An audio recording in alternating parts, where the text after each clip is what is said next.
হিসাব বিজ্ঞানের আদি যুগ বা উন্মেষ পর্ব। আদি যুগে হিসাব ব্যবস্থার উৎপত্তি শুরু হয়। আদি যুগের মানুষের জীবনযাত্রা পর্যালোচনা করলে হিসাব বিজ্ঞানের উৎপত্তি সম্বন্ধে ধারণা পাওয়া যায়। মানব সভ্যতার শুরু থেকে 1494 সাল পর্যন্ত সময়কে আদি যুগ হিসেবে ধরা হয়।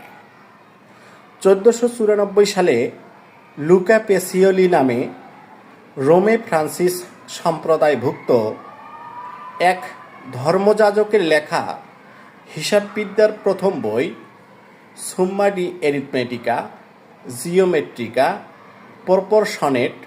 প্রপরশন এলিটা প্রকাশিত হয়। হিসাব বিজ্ঞানের উন্মেষ পর্বকে আবার 4 ভাগে ভাগ করা হয়েছে।